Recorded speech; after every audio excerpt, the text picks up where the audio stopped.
All right, I want to make sure I'm respecting everyone's time, so I'll start with our introduction here. But hi, everyone, and welcome to the Black Student Panel, which is the first of 5 identity and community-based panels that we'll be hosting over the course of the next few days. My name is Radiat Mersha, and I am an admissions officer at Dartmouth College. I'm also joined by some lovely student panelists here who will introduce themselves shortly and talk a little bit about their stories and their time at Dartmouth. But first and foremost, I want to congratulate all of you for being admitted to Dartmouth's class of 2025. After months of reading your guys' phenomenal applications, we're thrilled to finally be able to say welcome to this really amazing group of students who all have something very unique to bring to campus.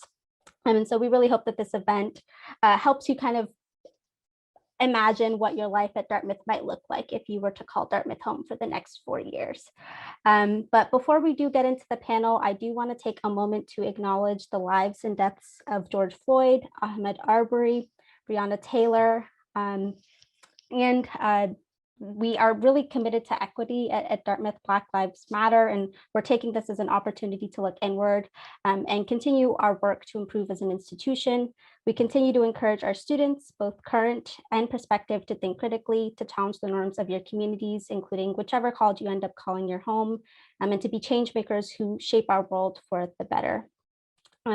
And we know things in the world and in the country are really difficult right now, from a global pandemic that has disproportionately affected low income and communities of color, to fighting for racial justice and the protection of LGBTQ, undocumented and other marginalized communities, and that you all as high schoolers are grappling with this on top of being a high school student and deciding where you're going to call home again for the next 4 years, and figuring out what the best college fit is for you. And so with that, we hope that this panel on Black student experiences provides insight into Dartmouth as you navigate your college decision process.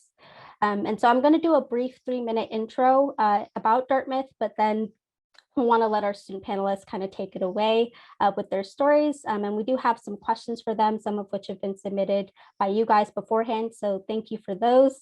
And then we will open it up to a live Q&A. So yeah, let's go ahead and get started. So these are just some community principles to keep in mind as we start our discussion. We want to make sure we're building a brave space for our panelists and making them feel empowered to tell their stories honestly. We want to listen actively and respectfully, and we also want to recognize that these are individual experiences and that none of these panelists are speaking for anyone but themselves. So make sure to keep that in mind. And this is by design, not an information session, but we do encourage you to sign up for one if you have the chance this month. But we do want to give you a little bit of context and situate you in Hanover. So we're located in Hanover, New Hampshire, which is about 2 hours from Boston, 3 hours from Montreal, and 4 hours from New York City. And we are in a beautiful and quintessential New England college town, but we are very much a global campus in that we have students coming from all 50 states, 97 countries, and with over 60 languages represented. And everyone comes and brings their different perspectives and unique lived experiences to Dartmouth's community. Now, you may know some of these basic facts about Dartmouth already, but this just shows a little bit more about who makes up the Dartmouth community. So I'll just run through these numbers pretty quickly. We have about 4,400 undergraduate students at Dartmouth. 96% of our students graduate within 6 years, and the vast majority of those graduate within 4 years. 100% of demonstrated financial need is met by our financial aid office, regardless of citizenship. A little bit about our courses. So 5 fall term courses had over 100 students versus 388 that had fewer than 20 students. So the majority of their classroom settings will be small, intimate, and engaging. And I think that's also demonstrated in the next figure here, which is the 7-to-1 student to faculty ratio. And then a little bit about the demographic breakdown and the geographic breakdown of the class of 2024. So again, 50 states represented, 68 countries represented, and 56 languages were spoken at home from this cohort. And you can see a little bit about the geographic breakdown by region next to that. And then the different types of schools represented. So we had 29% of the class coming from independent schools, 59% from public schools, and 12% from religious schools. 45% of the class were domestic students of color. 27 tribal nations and communities were represented. 15% of the class are first generation to college. Our admit rate was about 9.2%. We are a little below that this year. And 59% were offered need-based aid. And our average need-based grant was about $60,000. So yeah, hopefully this helps you paint a bit of a picture of Dartmouth's community. And without further ado, here are the panelists that are joining us today and graciously took this opportunity to share their stories. So panelists, can you introduce yourselves with your name, your hometown, an academic passion of yours, and a passion you have outside of your classes? And we can go in order of the pictures here. So John, do you want to start? Yeah, sure. Hi, everyone. My name is John Ichegu, and I'm an international student from Nigeria. Academically, I'm interested in economics, and I'm an economics major, but I'll probably take a minor in like chemistry or global health. And besides my classes, something that I really I'm interested in on campus is working with the Center for Social Impact. So I get to do a lot of volunteering with them, and that's amazing. Awesome, thank you. Tulio? Hi everyone, my name is Tulio. I'm from a town called Mechanicsburg, Pennsylvania, which is a little bit outside of Harrisburg, the capital. I'm a history and English major. I actually am about to declare that soon. I need to get on that. And outside of academics, one thing I'm really passionate about is like Christian community on campus. So I'm a part of Christian Union and also our Christian Thought magazine called Apologia, where I write articles for them. Awesome. Amanda? Hi, everybody. My name is Amanda McIntyre. I'm a 22 from Chicago, Illinois, the city of Chicago, that is. I double major in sociology and African-American studies. I also minor in public policy. A passion that I have outside of academics is definitely HR and diversity and inclusion. I know that seems like it's academic related. I promise it's more on the track of professionalism, and I'm super happy to be here today. Awesome, thanks, Amanda. Gabby? Hi everyone, I'm Gabby. I'm from Norwalk, Connecticut, and I'm currently planning on double majoring in biology and African-American studies. And I'm also on the pre-health track. And then interest outside of academics that I have on campus is that I'm really interested in working in the theater, whether that's kind of helping to build some of the sets or just like paint a lot of the different stuff that we put out there, or actually just like working behind the scenes, some of the different shows that we have.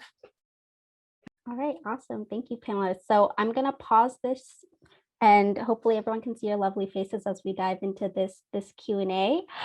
So our first question here is, can you talk a little bit about what your transition was like to Dartmouth and what resources were available to make that transition easier?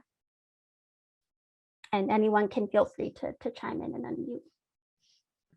I'm going to be very honest. It was rough. It was so rough. And I don't think people talk about how rough it was.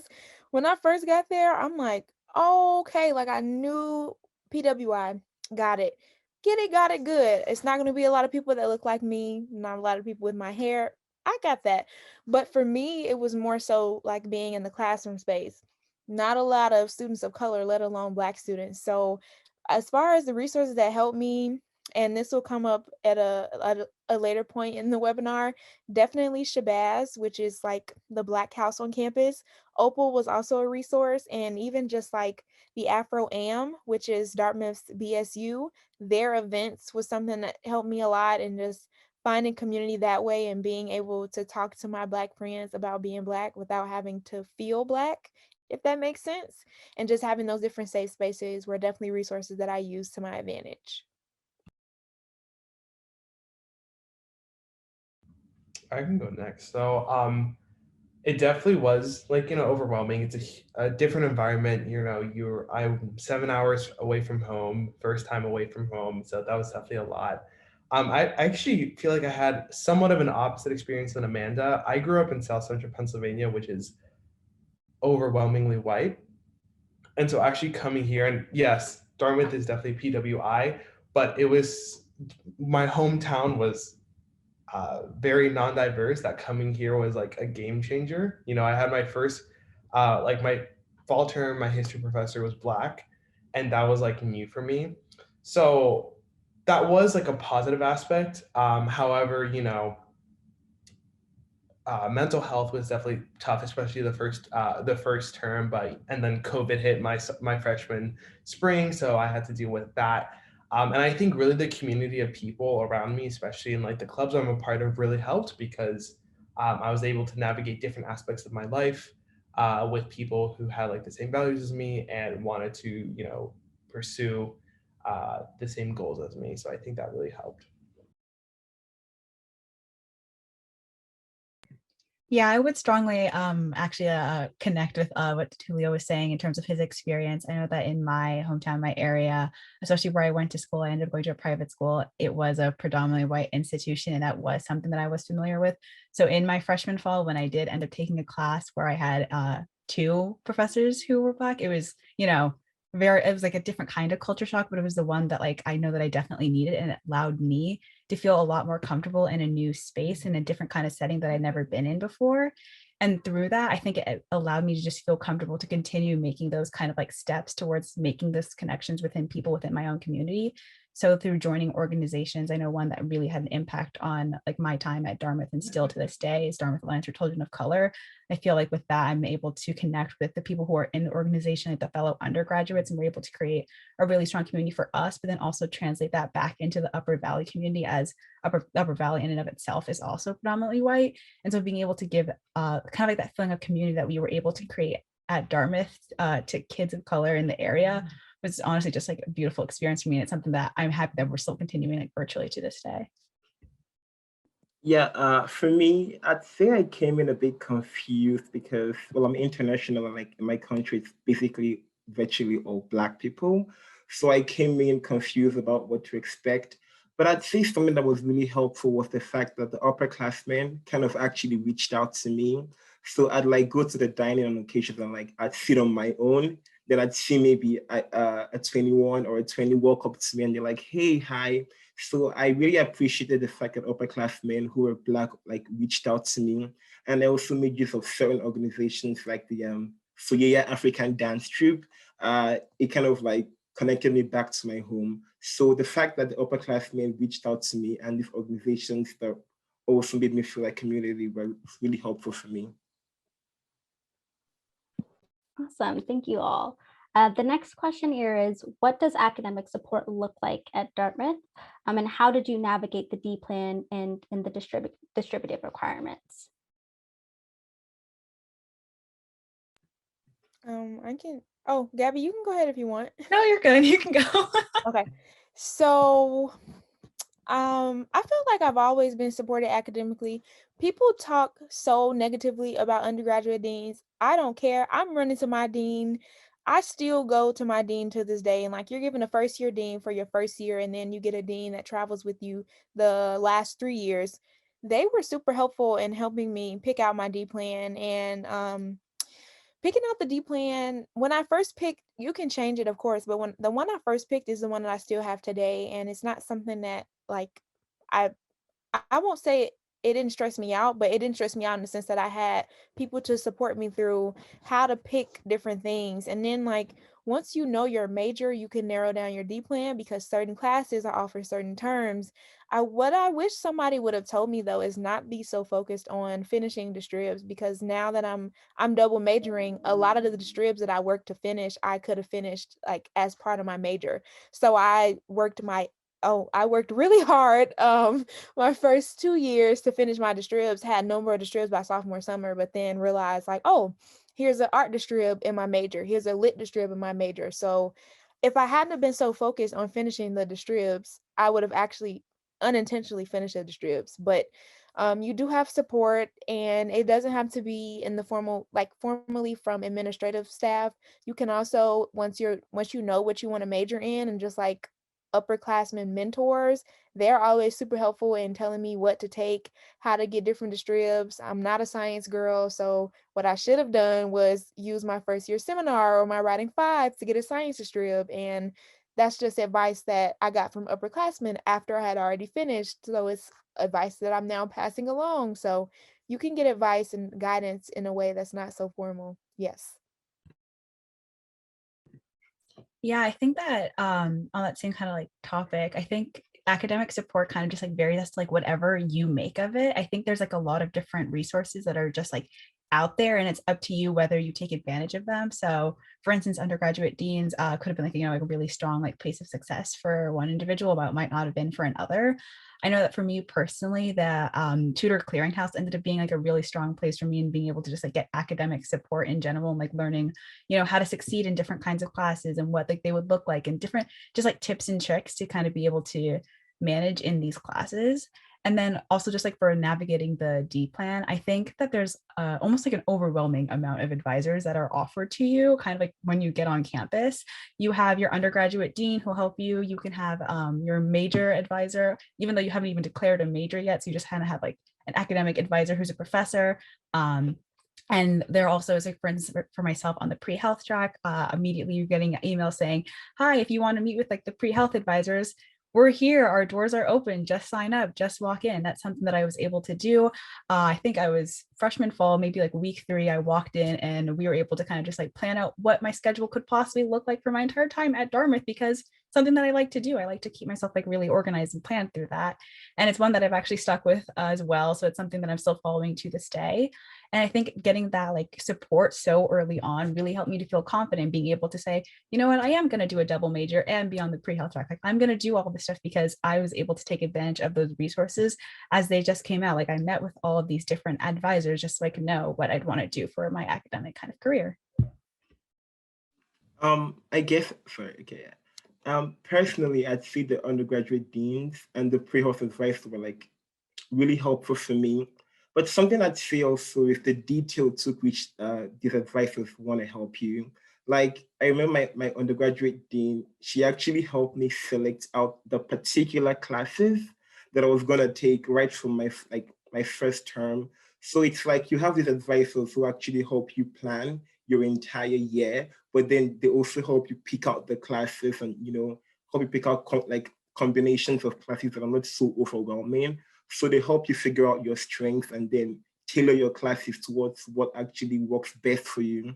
So I kind of appreciate the detail to which they really helped me in that regard.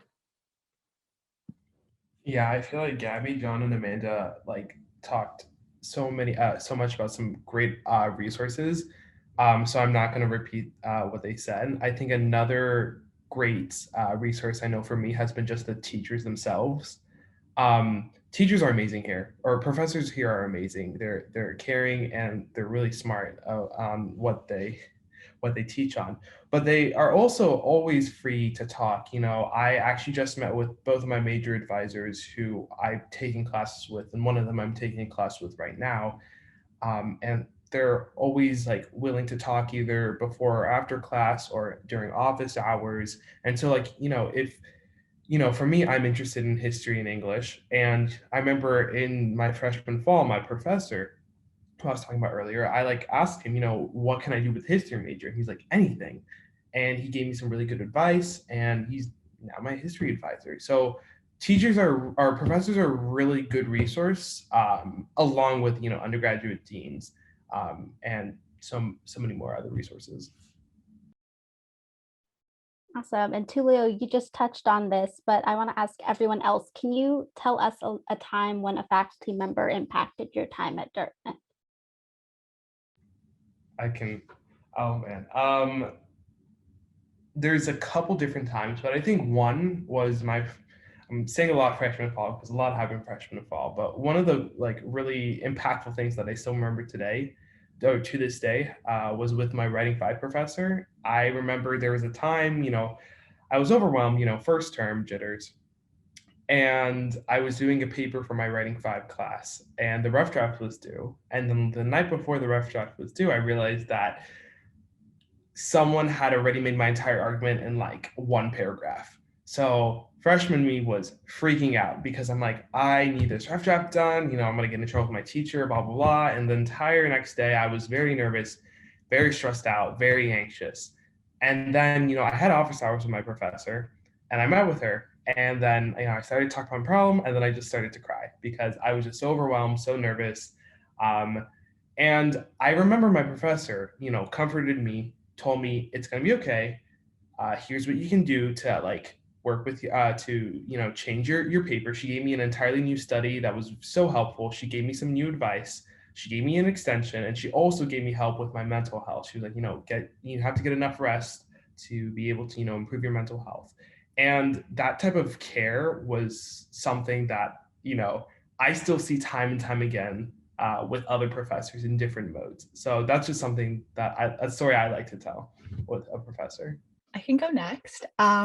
So I think that a lot of the professors at Dartmouth are kind of like almost like your hype men almost. I feel like a lot of times like I'll come to them and they'll be like, you know what, you got this, like you know what you're doing, like and here like the different things like to kind of like help you get along the way. And like I feel like there's like a lot of support that comes through with like many of the professors that I've had. One class specifically that's coming to mind was my stage management class that I took, I think in my freshman winter.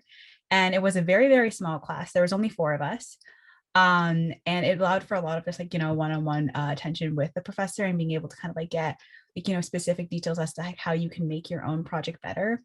And I think through that whole process, I was like a freshman, I was really scared. I wasn't all that confident in my work. And I wasn't sure if I'd be able to, for instance, like lead a production and kind of just like call out all of maybe the different like lighting cues or sound cues. I was just really unsure of myself. And my professor was like, honestly, just like talk me through the whole process, help me kind of like get to that point where I would be able to actually call part of the show for one of like the main musicals that we had at Dartmouth. And it was an amazing experience for myself to do that as a freshman, number one, and to have a professor just put that kind of like confidence in me and also just like that trust. I think that really goes to show that a lot of the professors at Dartmouth, like, they trust in what you're doing and they believe that you're going to be able to accomplish like the things that you set your mind to. And I think that really just helped my confidence, honestly, at Dartmouth and my desire to kind of like enter into more leadership roles, like to be able to have that kind of like trust, not just from my professor, but now I feel like I can get that equally from my peers. It's something that I know that I can like continue to achieve in any of the like things, I guess, that I put my mind to. And I think that definitely kind of shaped a lot of my future here on out from Dartmouth, and just also like my other relations with my professors, and that I know that they consistently kind of like still hype me up, make me feel like, I know where I'm going and I'm doing my best and that's okay. And like, you're going to get there in the end. And so that's like one of the themes that I've seen with a lot of my professors. And it was really great to kind of immediately see that in my freshman year. Yeah, I can go next. So last term, I actually took a biology class, and halfway through the term, I like got super ill, and I wasn't able to take some of the midterms, some of the exams. But my professor, who also happened to be the chair of the department, I emailed him. I tried to explain my circumstance to him. He's like, "Okay, calm down, take care of your health, and when you feel better, I'll give you like extra time to make up for some of the lectures you've missed." He actually made out time to teach me things outside of the class, and he was the chair of the department. So essentially, regardless of whatever position the professor is, you realize that they actually want to help you, and they bring out such a huge amount of time to actually devote to your care and your academics. So I really appreciated the fact that that professor did that for me, and my sickness kind of didn't affect my academic trajectory throughout the term. My anecdote is very similar to John's in the sense that this was junior fall, so this past fall, I got diagnosed with like a ton of different autoimmune conditions, and I was like, what is going on? What is actually going on? So I went to one of my profs who I hadn't really talked to, not too much. I participated in class, but we had never talked, and I just went to our office hour and I like realized I was crying and like breaking down, and this is like a virtual office hour, so it's 10 times more awkward than you can think. And she was just super sweet, and she's like, you need to prioritize your health, like your health is super important. And from that point forward, I realized the key to interacting with my professors is to just be vulnerable and to be human and not try to be a suck up, and just I, in that very moment, was just very honest with her, like, hey, my health is declining. What can I do? I still want to do well. I'm very interested in the topics that we talk about, but I need help. So just having that person to be able to say, hey, your health will always come first. That was something that I needed to hear, because as Dartmouth students, we can kind of be perfectionists. You don't ever want to be that person to slip behind. You kind of get anxiety about missing assignments, but if you're not in good health, like what does that mean? That doesn't matter a term later, that doesn't matter weeks later if you're not healthy. So just having her be that support was something I really needed. Awesome. Thanks all. And we've talked a little bit about faculty support. So moving on to administrative support, a question that was submitted to us was, what actions have the college taken to ease racial tensions among students? So I think that especially with like a lot of the stuff that's going on right now, obviously there's so much work that needs to be done. And I think that's like a theme, I think, honestly, everywhere. And I know that I feel that Dartmouth has been trying to take some of like the steps in order to like, to do the work. Specifically, I feel like I've noticed a lot more maybe in my own like specific maybe communities in that, for instance, in the theater department, I know that they hosted a specific workshop in which they spent a couple days just working on uplifting Black voices in that space and allowing us to either anonymously or just like vocally kind of express how we felt in the department and where we think that there needs to be improvement and kind of just like voice how we have felt and where we want things to go. And I know that was like a really impactful way for people to be able to, have their voice be heard, which I think is like honestly one of the most important things that needs to be done. And I think that I've seen a lot, in my personal opinion, in specific organizations that I've been a part of. So maybe like those are maybe more student run, but I think I've seen a lot of activity among the student body towards like creating change in a lot of like the organizations I'm involved in, creating roles or just like specific areas where they have, like we're focusing, for instance, on diversity, equity, and inclusion and starting more programs within these organizations. So they're starting to make the moves and the steps towards where we want to be, where we want to end up. But I would say it's perfect because I just think that, there is so much work to be done that it's kind of hard to say we're at perfect, if that makes sense.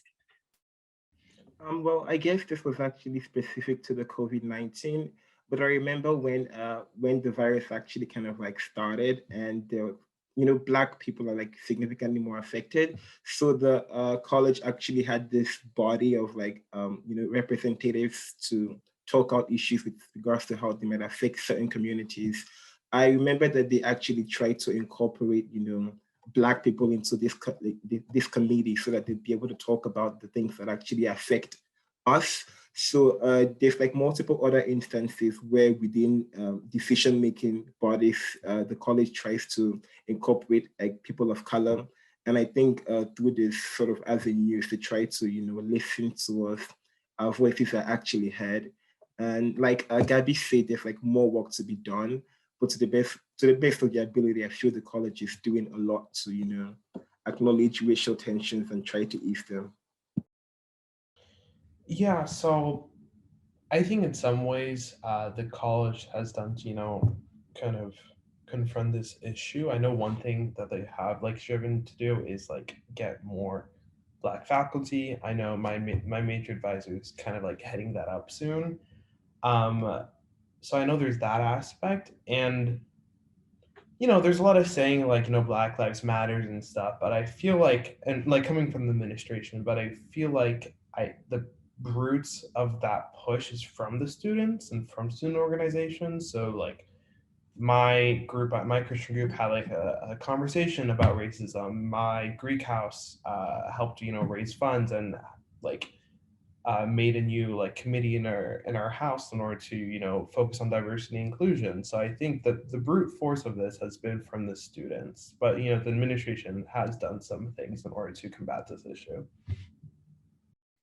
Yeah, and I can just step in and say, I mean, from what I've observed, and I think from what a lot of people have observed, and what you guys are talking about right now, is that students, faculty, and staff are not afraid to voice their opinions about this topic to administration and not afraid to hold their feet to the fire. And I know the administration just recently said or announced that they're hiring, or they've hired a senior diversity officer who's going to be starting in July. And I personally am hoping that she'll help bring about some change. But I also know that, of course, racial justice is a responsibility that we must all bear and that we can't focus that all on one student or I mean, one employee or one office or one group of people on our campus. But thank you guys for sharing.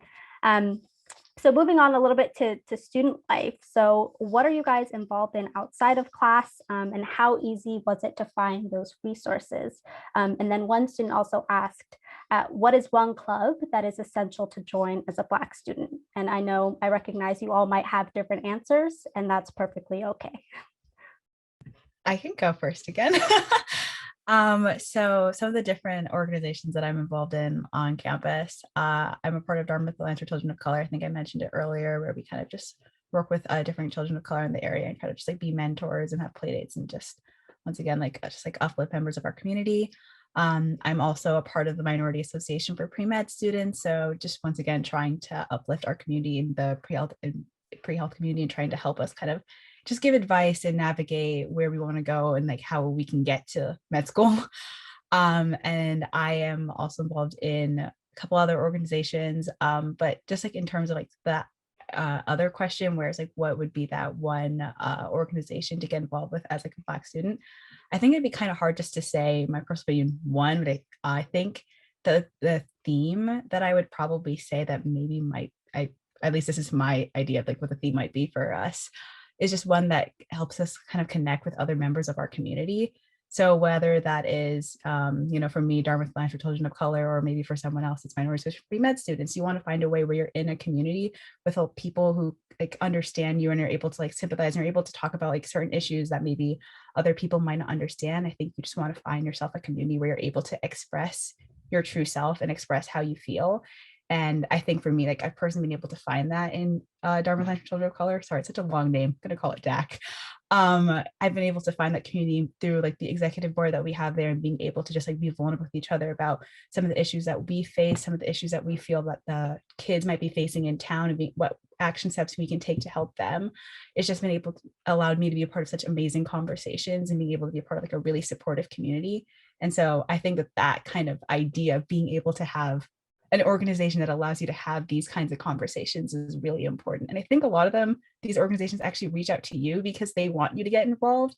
I know that in the campus listserv email that kind of just goes out maybe 3 times a day, there's like a bunch of clubs like reaching out and asking you to join them because they just want to like have that sense of community that we all kind of like strive for here on campus. I can go next. So there's really like 4 organizations that I'm a part of. So I work in the missions department. I'm a part of Christian Union, and then Apologia, which is our thought magazine, which I mentioned before. And then I'm also part of Greek Life, so I'm a part of a fraternity here. And I think, looking at all those spaces, they are mostly predominantly white. However, in those communities, I've been able to find groups of people that are either Black or other minorities that I identify with. And I think if you don't join a community specifically for an affinity group, even though I think there are so many benefits, and I'm actually going to be doing that in the upcoming years after COVID has gone down a little bit. I think it's important to have a group of friends and mentors that will support you and know what you're going through. So, I like in Christian community, I'm close with the different black students who are also Christian, and it's like helpful to have these group of people to just have conversations regarding faith and race and what it means to be Black and what it means to be a Black Christian in America. So, and like regardless organization you're a part of, to have that core group of friends and core group of mentors to really help you through. So I'm part of Alpha Kappa Alpha Sorority Inc., which is a Black sorority on Dartmouth campus. I also am a member of the Council on Student Organizations, or COSO, which controls the budget for Dartmouth student organizations. I do a lot. I work for admissions. I work for the Rockefeller Center for Public Policy.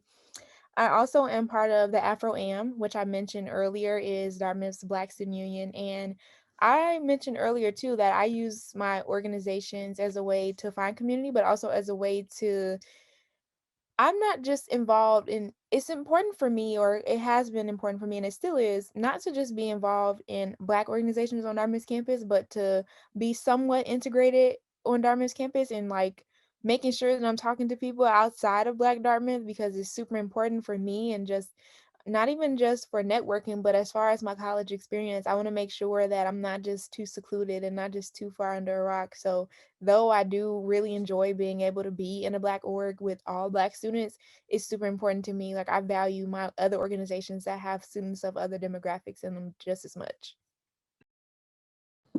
For me, I'm part of the Soyeya dance troupe, the Center for Social Impact, the gospel choir. But I think I'll talk a bit more about the dance troupe because that's like a huge part of my community here on campus. There's like at least three Black dance troupes on campus. There's Soyeya, there's Shiba, there's Ujima. And I feel like these dance troupes are like a huge way where Black people actually get to find like community because I just danced with like two Afro songs with them and it's just completely fun outside of class. So I'd say I really appreciate the fact that I'm able to be a part of this dance troupes because they help make my college experience fun personally. Yeah. Awesome. Thanks, everyone. So you've talked a little bit about community. And you've also talked a little bit about housing, but can you expand on housing options at Dartmouth? So maybe talk a little bit about the house system or LLCs like Shabazz or Greek Life. Can you talk a little bit about that? During the course of like my freshman year, I think I lived in an LLC. It was called the Global Village. And so there's like a bunch of like Black and different people of color, but then there's also white people on the floor. I'd say with regards to the housing system, the college makes it such that you're kind of like integrated. So like you'd still be able to see people within your community, but then you'd also see people of like other races. And personally, I find this to be really important and crucial for my experience because I think like Amanda said, I don't think it's solely about sticking to your community. You need to, branch out and like, meet and talk to other people. So the housing community gives you the opportunity to, on the one hand, interact with your like people within your race, but on the other hand, also, meet other people from different races. And I think that's like really important in terms of like diversity. Any like Black housing space you can think of, I've lived in it. So there are Black Greek spaces. We don't have houses, no, because just like not enough of us, the college won't give us a house, rightfully so, especially with terms.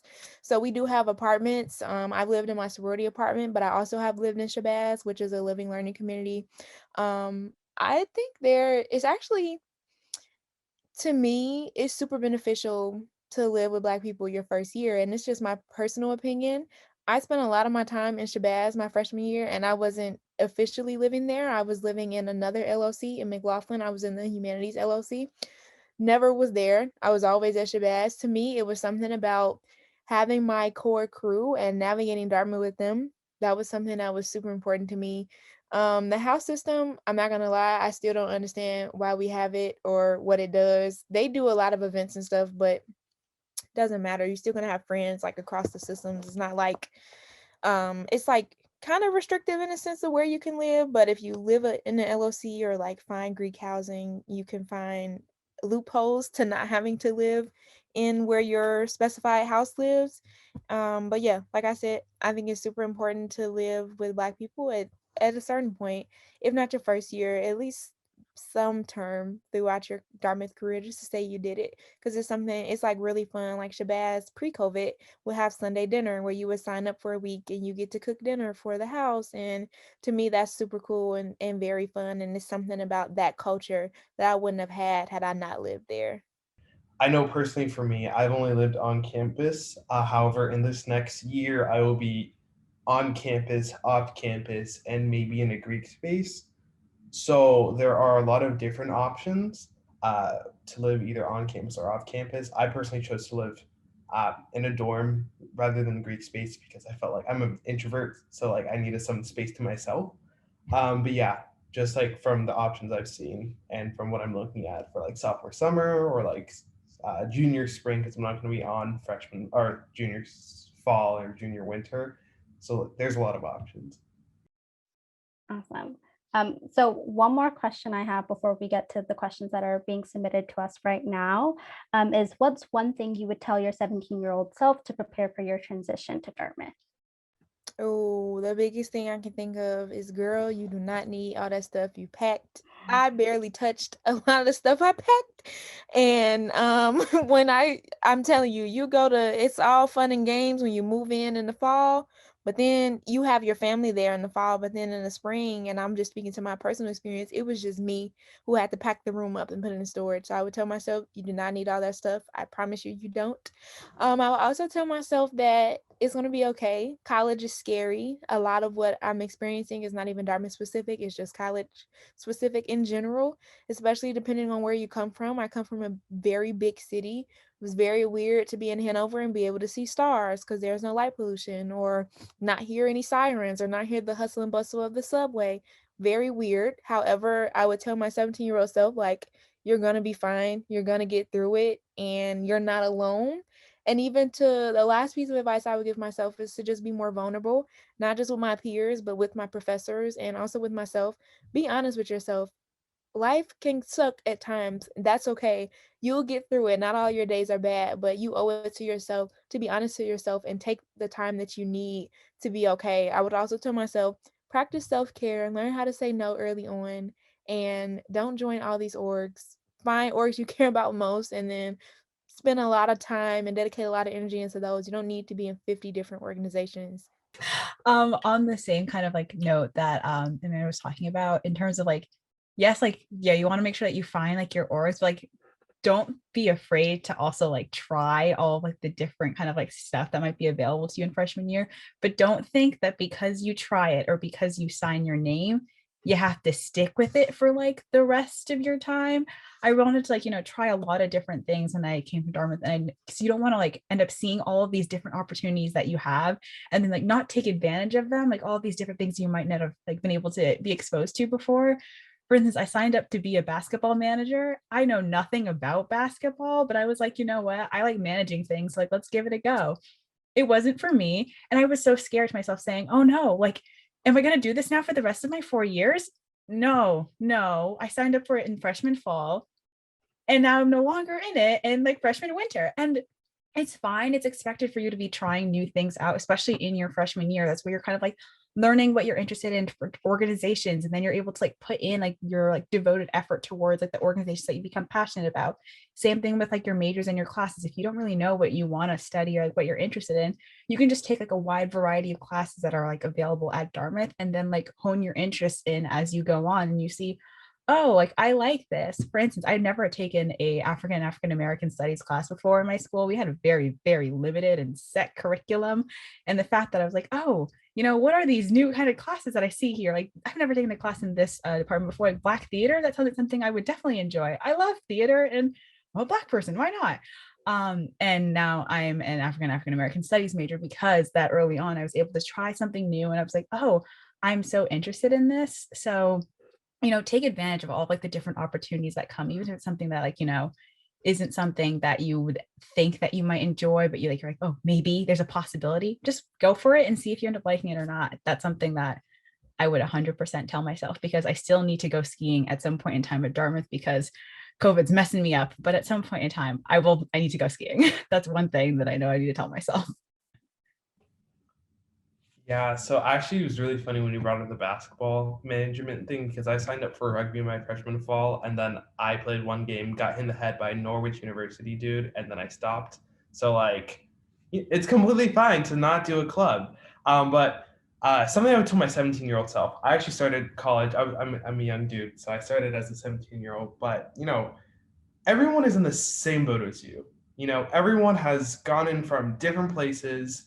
I have a friend from Utah. I have a friend from Oklahoma. I am from Pennsylvania. Everyone's going to this place, and people are going to potentially group into like friend groups freshman year or freshman fall. Chances are they're not going to stay together. So when you see people who are like, oh, like they're in the cafeteria, or FOCO is what we call it, and they're just like having a great time with their life, and you're over here sitting by yourself, your freshman fall, you might think, oh my gosh, I'm so behind. all these people are in their friend groups and I'm not. I found my friend group my sophomore year. So like college is a transitional time, and freshman fall and even freshman winter, just your entire freshman year, still that transitional time. Some people make friends immediately and are friends for life. Some people take time in order to have those deep friendships. I'm in the latter. So don't like freak out if you see people, posting Instagram pictures about like, oh my gosh, I'm at homecoming bonfire with my like 20 plus group of friends, because sometimes you just need like a couple friends that will be there for the rest of your Dartmouth term. But if you do have like 20 plus friends, that's not bad either. Just yeah. I feel like I'll tell my 17-year-old self a lot of things, but like one thing that I'd say that's like kind of most important is like don't come in with certain expectations and stick to those expectations. Like you need to give yourself room for flexibility and also know that you don't need to process stuff all by yourself. For example, like you come in, maybe in high school, you have all this amazing grades, perfect scores, and you take a couple classes and you're like, ooh, what's going on? Like reach out to people. Don't set expectations and then stress yourself about them so much. Allow yourself to be a bit flexible. Talk to people to process things. You're like coming in, like so many people are coming in with you. Like Tudio said, like you're not the only person in the boat. So just allow yourself to meet people, talk to people to process things, and make your expectations a bit flexible. That will seriously help you to not have a stressful experience. Awesome. Thank you guys for your sage advice. So now we can get to some of these questions that have been submitted. So someone asked, how does Dartmouth's rural location affect your mental health? So can you talk a little bit about the surrounding environment in town of Hanover? I can go. So I know, especially after COVID, I started to struggle out with mental health and anxiety. I'm on medication and therapy for that. And I know personally, I love being able to walk outside and just be in nature. Like it is it's springtime right now, so it's getting there, but it is a very green campus.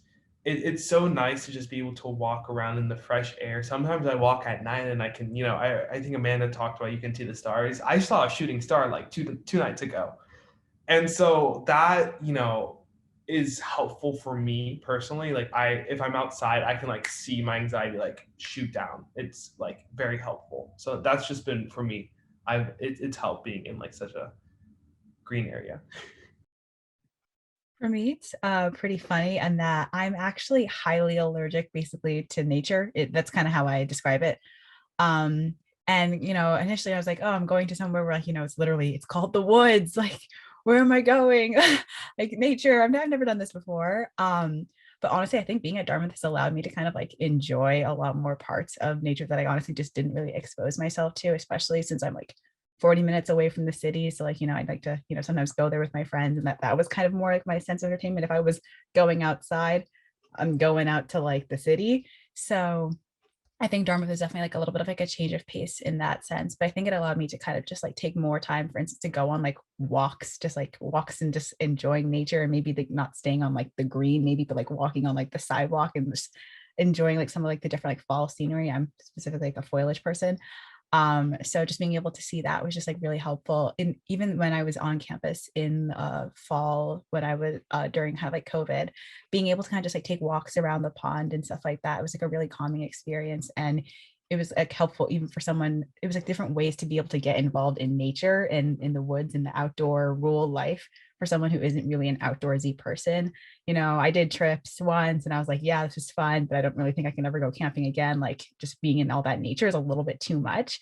But just being able to like have like some of these like designated spaces kind of just be like, oh, you can like walk around outside, but you don't have to like sit and lay in the grass if you don't want to.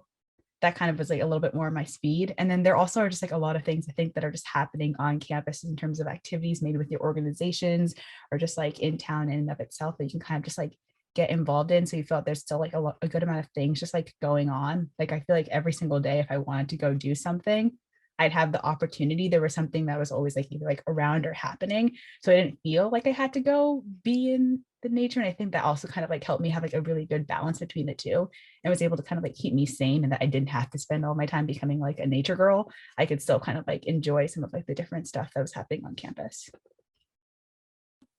Personally, I'd say I kind of really love the rural environment because I'm a quiet type of person, and the campus environment is such that, for example, if I need to study over like a long period of time, I don't have to worry about like maybe car horns. Like it's really peaceful here. And it's like the perfect place where I'd see myself wanting to, go to college and then studying. And like Boston is like 2 hours away. So let's say during the weekend in like a pre-COVID time, I could literally hop on a bus and go to Boston, enjoy the city life, and come back to my peace here. So like I love the fact that for the course of my academics, I'm able to maintain a cool-headed space. And if I want to experience something like a busy city life, it's literally next door. Yeah.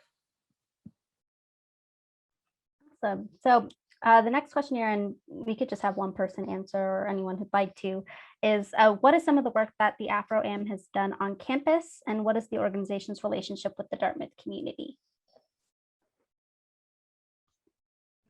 I feel like that question probably was made for me, and it doesn't even have my name on it. So the Afro-Am, we do a lot of different programming. I would say one of our biggest contributions to the Black community is we work very closely with the AAAS department in just like coordinating different academic programming. And even we work very closely with BATA, which is the Black Alumni Dartmouth Association. I always mess the acronym up. We work very closely with them to like have different mentorship programs and even different events. I actually just planned an event which will be taking place this Wednesday, which is with Goldman Sachs, and it's like just for the AM, which I think is awesome. And they're going to come talk to us and basically start recruiting and scouting people out. So the AM is like super important to me and super important to the Black community in the sense that we're always thinking about the Black community and what it is that students need. And we also have general body meetings every Thursday. In COVID, it's probably every other Thursday now, where students can come voice different concerns, and then the AM, we kind of take care of it and spearhead it. And it's just like, okay, whatever you need, dump it on us and we'll figure it out together. Awesome. Thank you, Randa. And a more general question here, and this might end up being one of our last questions, is what have your internship and research experiences been like at Dartmouth? And something I'll tag onto that is, how did you find those opportunities? I can start off because I've actually done a lot of research on campus. So there's like for my freshman year, there's first of all a lot of research opportunities, but there's also research opportunities that are tailored for Black students, and there's one called the EE Just. So you can either get like this summer internship where you're like given funds to basically research whatever it is you want. And like there's like a fellowship that goes for like 2 years where you apply, you also get funds to research whatever you want. So I'd say in terms of like resources available for like research or internship, there's a lot on campus, and all you really need to do is just look for them because they're like there waiting. Like there's like funds available to be like dispersed. So I've taken huge advantage of that. It's really impacted both my academic and like not like academic experience. So yeah, there's so much resources you can actually take advantage of. Just look for it. It's there waiting. Yeah, I have, in terms of like the internship experiences, I'd say that a lot of mine have been focused on like in between terms. One of the things that I'm like really happy about with like at Dartmouth is that through the quarter system, you're able to kind of like take off terms, maybe on certain terms where semester students wouldn't really be able to have that same kind of chance. So actually just recently, I had an internship at one company in San Francisco in California, where I got to kind of just like do a lot of different publication and research on obesity and diabetes, and just being able to kind of like share that information with actual like companies who worked within diabetes technology and therapies, and then also just like helping to in terms of like general education for people with diabetes. It was an amazing opportunity, and that fellowship slash internship is specifically catered towards Dartmouth students. It is a Dartmouth fellowship program where they specifically like are really admiring of like the work that Dartmouth students do, and they want to reach out and like hear from us and have us kind of like be able to impact their work. And I feel like I've had like a lot of experiences in that, in which there're just going to be a lot of different, like almost like emails that kind of come through with different opportunities that you can get involved in on your off-campus terms that you can just like apply to. And as John was saying, a lot of them do actually kind of cater towards like people of color and try to like, you know, help increase maybe like, for instance, in my field, increase minorities in the healthcare field. In my freshman summer, I was able to actually do an internship at Columbia's Medical School in New York. So it's like close by. And I was able to, you know, shadow doctors, go to a lot of different conferences, and honestly just be able to like, you know, get more experience in the medical field while I was at home. And so like these are just like some of the different like internships that you can kind of like see that are just literally popping up in your email throughout the term. You're like, oh, like that's something that I'm interested in. Yeah, I'll apply. And so they're just like a plethora, and you just kind of like take advantage of them when they come, and like you see like, oh, I'm going to be free during this term, like during the winter, and they're looking for people in the winter, so I'm going to apply. So I feel like that's been one of the great things, one of the things I've taken advantage of here at Dartmouth. All right, we can, I think that should be our last question. We're a minute out. But before you leave us all, here are a few other resources to learn more about Dartmouth, because again, these are just for students and their experiences. If you'd like to learn more, check out these different platforms. And so we have Instagram, Facebook, and YouTube. We also have our blog, People, Places, Pines, which is a great place to learn about a variety of student experiences. We hire a very diverse cohort of students to talk about just what they do at Dartmouth in and outside of the classroom. So chances are you'll find someone who has a similar lived experience or interest to yourself. And then we also have The Search, which is a podcast that's led by our dean, Lee Coffin, and it's all about how to navigate the college application process, but also select your college once you've been admitted. So these are all great resources. I want to thank our panelists for being here today and for answering all of our questions. And I also want to thank all of you who attended this session. I really hope that it was helpful for you as you start to make these final decisions in the next few weeks. And I also want to say we hope that you guys are taking care of yourselves right now, especially in light of everything that's coming out of Minnesota with the Derek Chauvin case and with the murder of Dante Wright. And I really hope that you guys are resting and focusing on like restoration and then just preserving your peace right now, because I think that's a form of resistance in and of itself. So please take care of yourselves, and we hope you have a great rest of your day. All right. Bye, everyone.